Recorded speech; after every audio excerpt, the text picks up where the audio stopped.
In this episode, we're going to examine one of the hottest topics not only in sports business today, but really in all of today's industries: data analytics in decision-making in sports.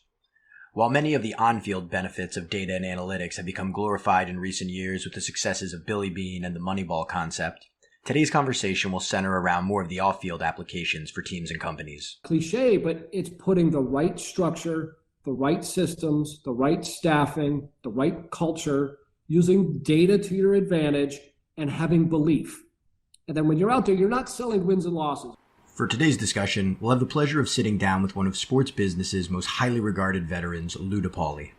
Currently the Chief Revenue Officer and Executive Vice President of the New York Mets, Lou is a UMass alum and served previously as the EVP and Chief Marketing Officer of the Pittsburgh Pirates, EVP and CMO of the Atlanta Hawks, Thrashers, and Phillips Arena, a Vice President at the National Basketball Association, and the Vice President of Sales for the then Florida Marlins. Ranging from his experiences overseeing ticket sales during the Marlins' glory days of the late 90s to the world-class fan experience his New York Mets team has created at Citi Field today, Lou has seen firsthand an array of ways where data analytics can help optimize business. And today, he's going to provide us some of his insights on why he finds them so crucial in decision-making in today's world of sports business. Coca-Cola doesn't need branding, but what they need is activation and driving, volume. And that's what we're good at. And that's what our data helps us convince them we can do, and then we prove it. And with that, we will welcome in today's guest. For the benefit of our audience and listeners, would you please tell us your name and what it is you do? Sure. My name is Lou DePaoli, and I'm the Executive Vice President of Business Operations for the New York Mets Baseball Club. Well, we really appreciate you taking the time here to sit down with us, Lou. Word is you're out on Cape Cod with the family here with some big travel plans this weekend, so we'll try to be sensitive of your time. We've got a really great topic to talk about today, and one that you have been long associated with in your career in sports, in data analytics and decision-making here in sports business. So you've got quite a reputation as a fan-friendly guy, and in my experience, that just kind of seems to be the person you are. Sure. Were there any skills or experiences growing up as a kid that you look back on now and say, that probably should have told me that I was going to be a good person to do this here in sports business down the road? Well, it's funny. So, I grew up in New England, New York and New England, and New York and Connecticut. And I moved to Massachusetts. My first job when we were first married was actually selling insurance. And so I moved to Massachusetts in 1986 as a diehard anti-fan of all things Boston, and obviously very pro of all things New York. But when you're in the insurance business and you're trying to build and establish relationships with your potential clients, you need to find common ground. So I very quickly figured out if I had, let's say, an hour of your time, Ryan, I would spend 45 minutes talking about an unbelievable game by the Bruins last night. How about that move the Red Sox made? Look at the Patriots. So for 45 minutes, it was all sports talk. And then 15 minutes of insurance and close and try to make some money and move on. So that kind of made me realize at some point, obviously I loved sports my whole life. I wanted to get into sports from the time I was little. That probably transitioning from the insurance business after a while into sports would be a good transition for me. Well, probably at that age, you were looking at it as just sports banter, but now you probably realize that's what we call rapport building. Yes. And then specifically about today's topic of data and analytics, obviously something that's a hot topic in a lot of business industries today. Were there ever any experiences, whether it's, collecting baseball cards or, I don't know, when you were growing up, were there things that kind of put you on before you had any professional indication you'd be in sports at what the power of data and analytics can do for making decisions? Yeah, so I was always into, obviously, you mentioned baseball cards, data, stats. I memorized box scores from the newspapers. I was just one of those guys. But I also try to figure out, what does that mean? What does it associate to? The fact that, again, if you looked at an NBA box score when I was a kid, this is something I used to do all the time, is I'd have a friend of mine, my best friend in the world, Daryl. He would sit across the room from me and he would read me a box score. And he would say, player X did this, player Y did that. I said, get the team stats. And I would always know, whatever team had the most assists probably won the game. So I would guess the score based on the number of assists, and he would keep track of how close I was to the final score. And there was many times I nailed it. Wow. It was just, fun because you love sports. I love numbers, but I was always trying to see how do numbers correlate into end result. Just turn around and say that, I had 50 home runs, but 80 RBIs and only scored 75 runs. But did my team win? Mhm. I wanted to see how did that correlate into, some sort of end result. And then eventually that just led to the same line of thinking when I got into the business world. And one other thing stands out to me is even at an early age, you and Daryl knew that it wasn't the guy scoring the points that you need to look for. It was the guy setting up his teammates to score that was the real maker of the game. Correct. I mean, I've had many, many long conversations with one of my good friends, Daryl Morey. So Daryl is the general manager of the Houston Rockets. He and Jessica Gelman co-founded the MIT Sloan Sports Analytic Conference. That's obviously the biggest sports conference in the business right now. And one of the things we talked about back then when Daryl was with the Celtics was I had this notion like in my mind. I had no data of it, like nothing written down as a 14-year-old to figure it out. But whichever team had the most assists generally run most of the games. If there was some sort of a differentiator between like why did the team with less assists win, I had in my mind it was which team made more three-pointers and then which team made more free throws. So that was just in my mind as a 14 or 15-year-old with Daryl reading me a box score of me being able to say, the Knicks had more assists, less threes, less free throws. They lost the game. And he would be like, yeah, that's it. They lost by 5. And I'd give him a score. I mean, wow. You just try to correlate, again, the numbers to some sort of output. It sounds like you were synthesizing that information from an early age for that. Well, and before you had the glitz and glamour of working for the Mets and with other teams throughout sports, can you tell us about a job you had growing up as a kid? One of those pull yourself up by your bootstraps, tough type of job where you learn lessons the hard way that maybe you'd want one of your own kids to have in this day and age? I mean, I had a lot of jobs, up until I was 16. I did anything I could to make money as a kid. I mean, I would sell anything. I would babysit, shovel gravel on my neighbor's driveway, like whatever it took. I was always looking to make money. That was just how I was. But my first real paid job I got when I was 1 week after my 16th birthday. It was as a telemarketer. Now, this is back in the early 80s when you called people at their home, Ryan, they actually answered the phone. And they were open to hearing a solicitation from somebody on the other end. So I was 16 years old in a room full of people who were probably 45 to 65 years old, also making those phone calls.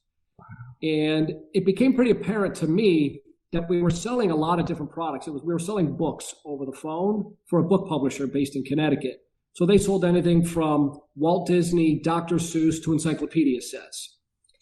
And I knew after about 2 months, I'm 16 years old, that we had this line of books that were children's Bible series. So telling stories of the Bible for children.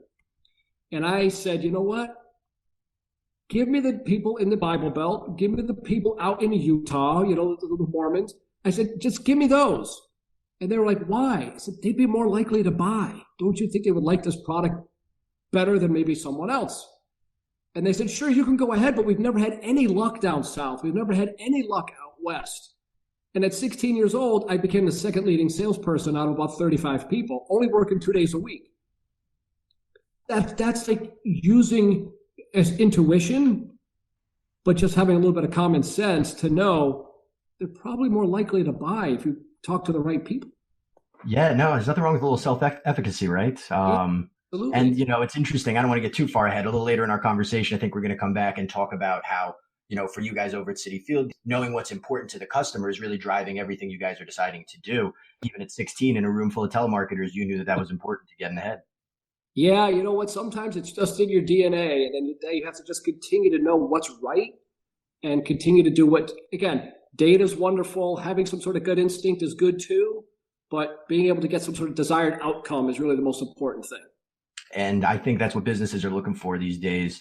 As you talked about you working as a telemarketer, I happen to have done some phone calling myself for quite a long time. I actually did some of it for you at a point. And there was these day and age, most people don't pick up the phone and want to talk to you. So that's right. Something that's certainly changed over time. Yes. What's something now that in 2018 is just, in your eyes, completely different? Doesn't have to be related to today's topic, but just totally different in the way that the sports business is done from 2008. I think on multiple fronts, it's got to be technology, most specifically cell phones or iPads. So again, when you come to a game as a spectator now, and I'm at every Mets game, I go sometimes on the road, I'll go to Knicks games when I'm around, I'll come up and see Celtics games if I'm in Boston. You sit there and you look at the crowd, everybody's on their phone. Either they're texting someone, they're taking a picture, putting it up on Instagram, they're on Twitter, they're taking photos, they're taking their own video, whatever it may be. So it changes the experience of when I went as a kid, you hear the old stories. I sat there and I kept score. Maybe I bought an Instamatic camera and took 12 pictures. I hope they turned out okay. And I got those pictures back a month later. It's instant gratification, instant statistics right in my hand. But that's from the fan standpoint. From my standpoint, when I started in sports 25 years ago, everybody walked around with a radio or an earpiece. And, you had 9 channels on a radio that were expensive. We'd all call each other. Hey, Ryan, meet me over in section 112. We have a problem. There's a code blue or there's a code green or whatever. Now I can literally sit in my seat and watch a game and have our entire ballpark, all of our employees on game day on a text messaging system or on email, who can literally just hit me with, hey, we're thinking about doing this, or we had an issue here, how should we handle it? And I could sit in my seat and watch the game and just quickly answer, move on, pick up a phone call, and move on. It is amazing how accessible this has made the immediate fan experience to even C-level executives like yourself. I've heard stories about, somebody who will remain nameless, but one of the executives over at the Barclays Center, he's so involved that he will make decisions on, hey, we should lower or raise the price of beer after halftime because of how things are going. And this kind of gives you guys access to everything that's going on and gives you kind of better leverage over what's important to people. So right. To that point, Ryan, about a phone call to raise prices on beer or any other item, or lower, or lower, But that's where again, technology and analytical tools. We're looking at some AI tools that'll do that for us automatically. Mm-hmm. So if that is how we are so inclined to go, and currently our philosophy is not to do that for a Mets game. We don't charge higher or lower pricing depending on the game or at the time of day or price point in the game. But we've looked at it, but it's literally all technology. You build an algorithm, you monitor it, and you can automatically have all your prices change up or down, much like we do now on tickets. Well, before data came in and made, it sounds like your whole job just a cakewalk for you. Let's talk a little bit about some of the grit and grind coming up in the sports industry for you. Graduated from UMass, which is one of the most prestigious colleges for sports business, certainly nowadays. I'm sure it was back then. You came up down in Florida, some good and bad times with those Marlins teams. Then you were overseeing a variety of situations with Atlanta for a time, the Pittsburgh Pirates, the Mets. Throughout that time, can you identify maybe one or two mistakes that you made that were tough to deal with at the time, but after a little bit of perspective, you realize they were great decisions or, great mistakes long-term? Yeah, that's a great question. When I was in the insurance business, so I worked for Prudential Insurance for 5 years, a little over 5 years. I was promoted. I was well taken care of, but I always realized the long-term strategy for me is I wanted to open my own business. So at a very young age, I actually opened up my own brokerage when I was 24 years old in Massachusetts, and I ran the business. So not only was I recruiting brokers to come put their business through me, I was doing all the phone calls to the underwriting. I was doing all the administrative of the claims. So I owned my own business. I paid the taxes. I had a full staff. We had payroll. I did it all. So I went from there to minor league hockey for a couple of years as a startup. And then I went to the Marlins. And I've always had that philosophy, I'm a business owner. I can make decisions. And when I got to the Marlins, it's a much larger organization. Now you're in professional sports. I started just making decisions, doing things as I normally would. I was I don't remember my title. I think it was Senior Director of Ticket Sales or something like that for my first couple of years. And I just started making decisions, pricing decisions, staffing, and just going without even checking with my boss. And I remember at one point, I signed a contract I shouldn't have done. I'm just used to doing everything myself. He said, hey, listen, you know what? These are all good things, but there's a couple of things here. If you'd run by me, we wouldn't have done this, or we could have done it differently, or you shouldn't have signed this contract. I just learned that, oh, you know what? Yeah, there's chain of command. There's a way to go about doing things. You can't be that bull in the china shop and try to get everything done yourself. That aggression is good, but at some point you have to take that step back and say, oh, you know what? Yeah, I have a boss for a reason, and he has a boss for a reason. We have an owner. We should probably make sure things get run up the flagpole a few times just to make sure I'm not doing something I shouldn't. Fair enough. And I'm sure that was a bit of a culture shift coming in from running your own shop to, a professional situation like the Marlins there. Correct. as I mentioned, the Marlins, the Pirates, several teams down in Atlanta, and the Mets, who, again, listen, a lot of those teams have seen a lot of success. The Mets recently were in the World Series. Listen, a lot of great things going on. But at the same time, over the last 20 years, I'm sure you've seen your share of losing seasons. And I know, and you know, that that's tough on a team and tough on a company. And yet, dating back as far as 20 years, 1998, there are articles written about you and how your team still finds success driving sales revenue and still finds success driving sponsorship revenue, even despite the fact that the product on the field may not be top notch. That might seem impossible to some people, yet you've been doing it for 20 years. I mean, tell us a little bit about how you do that. Well, I'm impressed you went all the way back to 1998. You found that Sports Illustrated article from... Went in the archives. That's actually pretty funny. Look, so I think one of the things really is it's cultural, but if you build the right systems, the right structure, put the right staffing in place, you create the right culture, and then you have a belief all wrapped around using data to help you drive your business, even if the team is not performing well on the field. And again, you referenced my time in the Marlins. We won the World Series in 97, and then in 1998, we went 54 and 108. Mm-hmm. And then my first year with the Atlanta Hawks, we were 13 and 69. I had a couple years with the Pirates where we were 57 and 105, 62 and 99. The first couple years with the Mets weren't a treat either. But in almost every one of those cases, we grew our revenue. And it comes down to literally cliche, but it's putting the right structure, the right systems, the right staffing, the right culture, using data to your advantage, and having belief. And then when you're out there, you're not selling wins and losses. And I know you've probably heard that a lot when we worked together at the Mets. You're selling the experience. It's all about the experience. Whether at Citi Field, it's the food experience. It's the experience of coming to a Major League Baseball game. In Atlanta, with the Hawks, it may have been the experience of NBA basketball, coming live. It's entertainment. You can't get any better entertainment value in the city of Atlanta. When it was hockey, it was a different story. So you just always had to find out what is that story and then run with it and make sure the staff believes it, everybody buys in.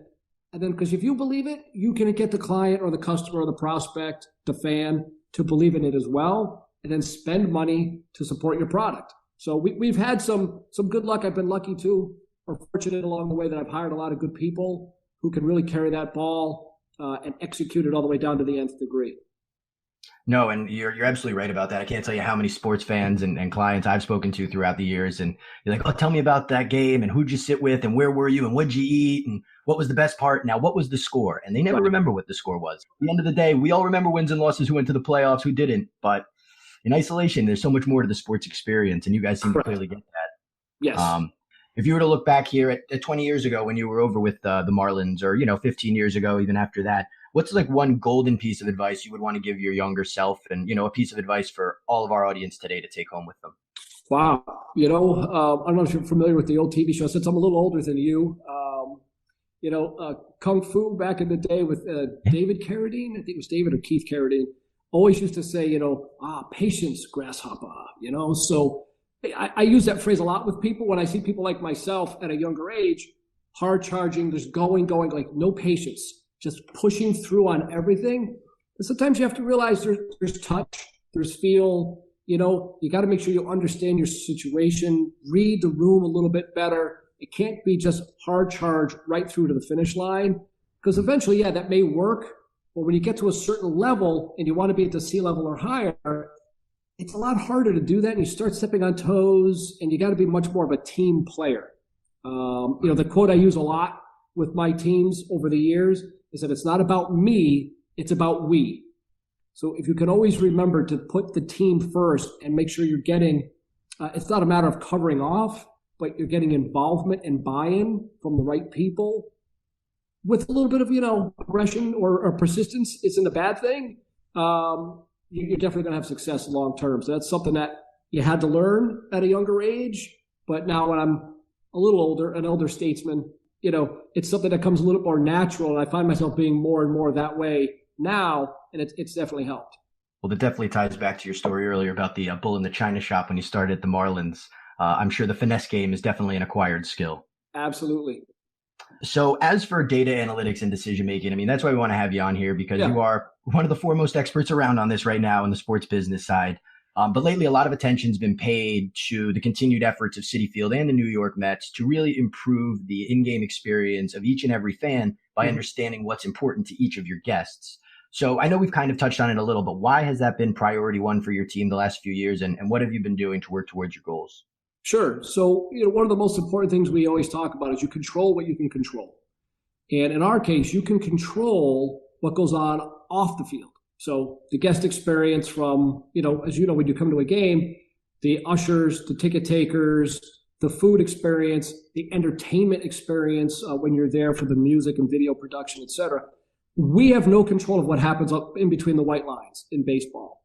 So let's control what we can control and make sure we're putting on the best experience possible for people when they come to a game. Because that way, look, even if we lose 4-1, 8-1, 3-2, whatever it is, if people have a good time at the game and they're entertained and they feel like they got value for what they spent on their tickets, they have a higher likelihood of coming back.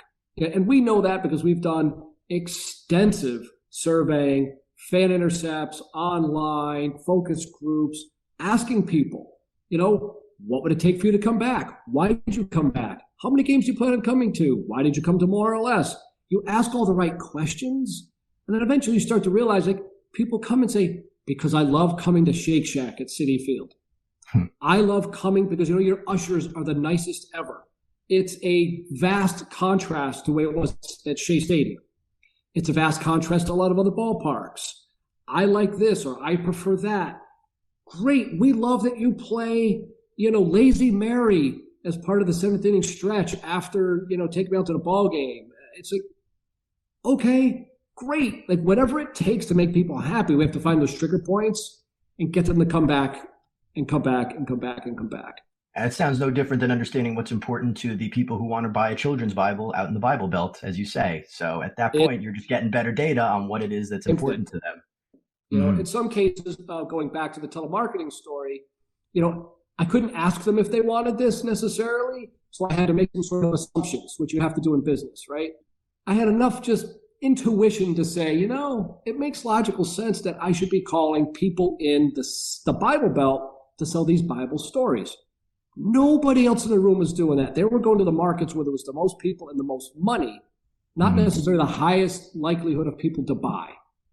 And that was instinctual. But then over time, now that you have data, and the amount of data points that we have today versus 10 years ago or 20 years ago is 10x, that you can really start to hone in your messaging and your approach and take the analytical data models that you have and become so much smarter and so much more laser focused on how to try to generate revenue or provide a better experience. It's really just unbelievable. I know there's more to go. And I think that ties right back into you talking about the evolution in technology the last couple of decades and how it impacts the way you guys do business. And one of the things that there's been some publicity on is one of your partnerships with SAS, one of the analytics and data companies. So how does having a data and analytics partner like SAS, what does that mean for you guys? And can you give us some examples of how you've turned that data into some actionable results? Sure. So we went into a partnership, I think it's 4 years ago with SAS. I also had them on a smaller scale. We used them. We were one of the first sports teams to use them when I was with the Pittsburgh Pirates because they provide such a deep, powerful analytical engine on the back end. I mean, it's literally a Maserati. You just have to make sure that you're putting in the right fuel and you have the right drivers of this Maserati, or else it can just quickly go off the road. So, on our side, we have John Morris, who's in charge. I think you know John. He's overseeing our analytics and intelligence department, and you have to figure out how do we incorporate something like SAS. If it's this valuable to use, how do we incorporate it through the entire company or as many places as possible? Some of it's probably a little bit too complex for a few people and few departments and not necessary, but for your ticketing, for your sponsorship, and some of our other revenue generating departments like Metropolitan Hospitality, they will use SAS for all their reporting, everything, you name it, top to bottom, and then to put all of our data in there and run models. It's amazing, and it's been a big help for us. Well, that was going to be my next question to you is on the sales and sponsorship side, really driving the company revenue, which is, as the chief revenue officer, really what you're there to do. So how have those teams, can you give us some examples, whether it's, I know it was highly publicized, you guys changed over from Pepsi to Coke. Are there any sort of dealings that, the public knows about where you say, actually, a lot of the data and analytics that we were mining and going for, that's really what led us to the decision we made? Yeah, there's a lot of examples. The switch a few years ago from Pepsi to Coke was one example of, while Pepsi is a stronghold in New York, and it has been for a long time, and they're obviously headquartered in Purchase, and they've been a partner of the Mets for a long time, our Mets fans looking at data said that they were almost as likely to drink a Coca-Cola, maybe even a little bit more than they were a Pepsi product. And that comes down to, Coke versus Pepsi, but also Aquafina versus Dasani, their juices versus each other, their iced tea products. And when you look at it as a whole, Coca-Cola, despite being in the minority in the market amongst Mets fans, had pretty positive numbers. So, we took the opportunity then when the partnership with Pepsi came up is to engage Pepsi and obviously engage Coca-Cola and share with them the data. Coca-Cola said, you know what? This is great. We would love to be able to improve our metrics in New York. And we gave them a roadmap of how we would get there together.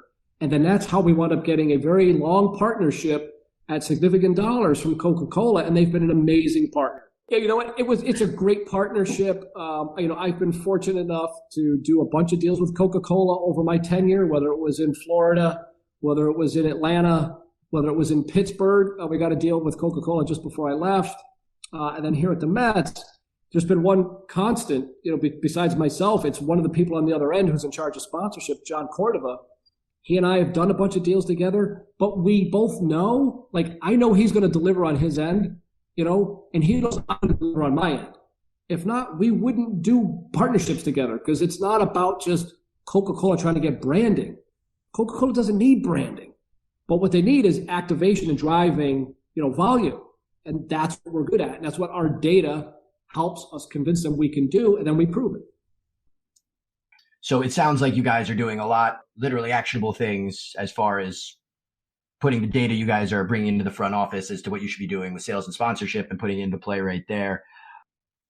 Who else throughout the industry have you seen, have you been working with, have you been bouncing ideas off of, whether in the MLB or in some of the other leagues? Who else throughout the sports business industry is doing this best there with you guys? Sure. Look, it's exploding right now. That's for sure. And I think one of the leaders in a certain technology aspect, obviously, was baseball with Major League Baseball Advanced Media, and then BAM Tech, which was obviously spun off for billions of dollars. A percentage of that business was sold in the last 18 months for billions of dollars to Disney. So again, their creative, the OTT content and everything else is just off the charts. I'm going to go back. The one thing we didn't talk about is I spent 5 years in the NBA league office. Yes. In the infamous Teambo, where we were, Bernie Mullins started that concept there with, I brought in Bill Sutton, myself, Scotty O'Neill, who I know you know. But it was really building an analytical engine there was kind of my job. And something I took on for my team. So I noticed the reports, a lot of them, they still run weekly, or things I created back in 2001. They just may look a little bit different, but it's the same model and all the data and the logic behind it. And so the NBA does a really good job, and their teams do a good job of maximizing technology and data. It's a very data-focused league. Baseball, we're doing very well. We just have, a wide variety of teams on the technology scale, but everybody's starting to try to scale up and get better at it so they can understand how the analytics will drive their business. We're looking forward to having Scott O'Neill on here in a couple episodes as one of our next guests to talk about a different subject of innovation and being first. But, you and he were there about 15 years ago, and that team is notorious for having done some innovative things as far as fan engagement and really expanding the NBA brand. And I'll tell you, in my 6 years working in sports and talking with people, I hear all the time about how the NBA continually leads best practices. And everybody knows it's kind of a product of that team work that you guys were doing there about 10, 15 years ago. So, yes. Scotty, myself, Bill Sutton, Bernie, we can go through a list of people that worked with us in the beginning that built that infrastructure, not only on the data side, but also from the best practice sharing, everything we've done on sponsorship, ticketing. We built that back in 2001, 2002, 2003, before we all started leaving in 2004, 5, 6, and 7 to move on to other opportunities. But it's been the bedrock of how the NBA team ball operates. But it's also been, it was core to how we all operate anyway. Bernie, being Bernie, he is a master of data from back in the 80s. I mean, really, he understood the value of data going back into the early 80s when he was with the Pirates. Just amazing stuff. Scott is very analytically driven. I have always been that way. But we're all at heart also salespeople and trying to drive revenue. So it's a good blend of all things. And that's why I think that whole team ball model got off to such a good start is Bernie brought in the right people to build the right structure, to put the right systems in place, to create the right culture, and it exploded. And that's literally what Scott's done when he was at MSG afterwards, or now in New Jersey and in Philly. I've tried to take that with me everywhere. Bernie's doing it at the Aspire Group. It's the same basic tenets. It works as long as you do the right things. Well, it sounds like you guys have infected the whole industry at this point. Way to go. Well, we're trying. No, it seems great. And, obviously, we appreciate your time here. I know you got to get out. We've got some family commitments to get to. I know we're going to Massachusetts this weekend for some celebrations. So I want to wrap up the conversation a little bit here. But before we do, would it be possible for you to give some of your information as to how some people maybe can follow you or follow some of the Mets fan experience things on social media and kind of keep up to date with what it is you guys are doing? Sure. Look, I mean, I'm pretty boring when it comes to social media, so nobody's going to want to follow me, Ryan, and I appreciate that. But I do that on purpose. I like to keep a low profile. Unlike some of my counterparts who are very high profile with social media, I like to kind of stay behind the scenes. But obviously, you can always follow us. Go to Mets.com. You can go to follow us at Mets on Twitter and Instagram. We appreciate anybody who wants to follow the Mets and see what we're doing. But I think the more important thing is if people wanted to reach me directly, and I know people think I'm crazy, I do this all the time. I give everybody my email address, and I encourage them, email me. Ask me questions, ask me advice, give me ideas, whatever. It's okay. I'm happy to help. So it's DePaoli, LDEPAOLI @nymets.com. Email me. I'd like getting ideas. There's been so many times that through relationships that started off just by somebody asking me some questions that they turned into potentially a mentor-mentee relationship when they're in grad school, or they've turned into jobs where I've hired some of these people at some point because I really enjoy the interaction. They had an interesting perspective on, whatever their passion was, whether it was PR, grounds crew, you name it.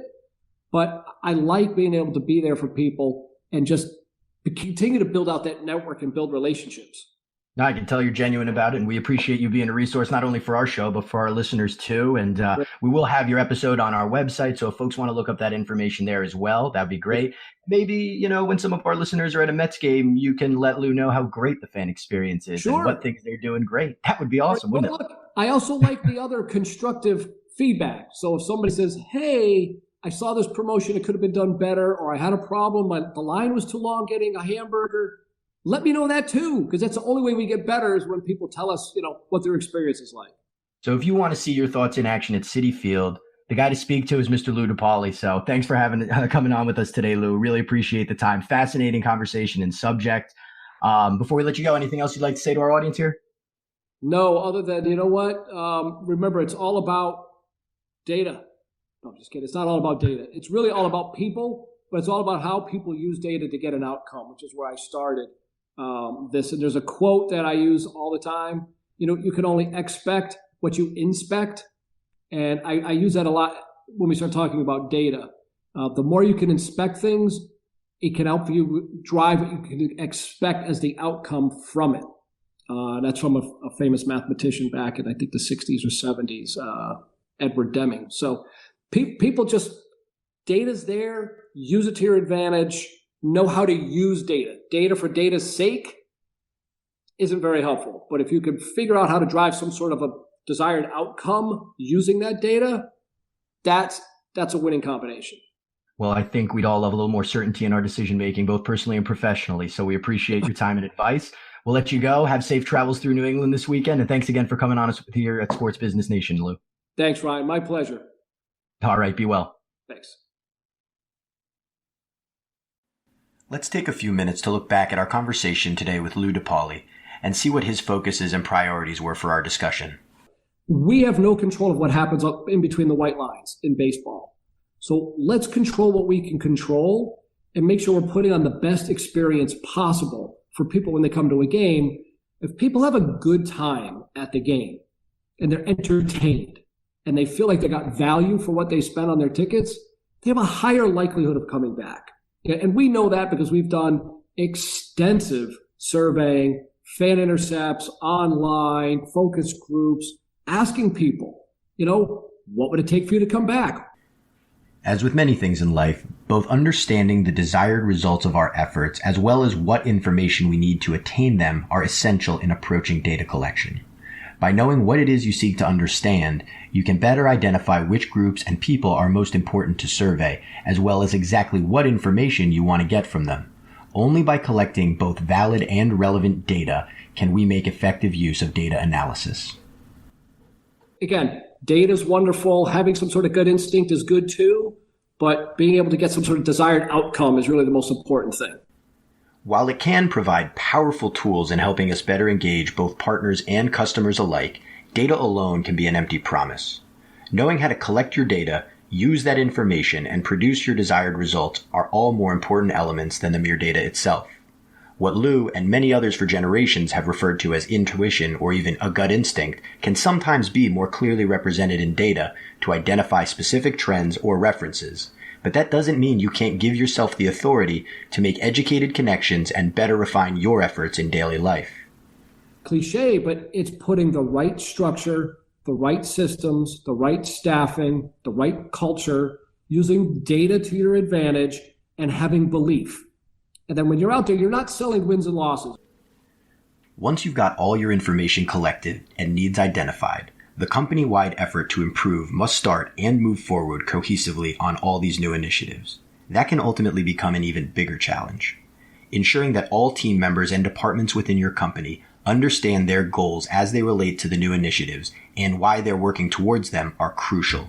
Just in the same way Lou told us to ensure we are diligent with what goes into our data collection, ensuring buy-in, understanding, and commitment to execute from all your teammates are equally essential to success.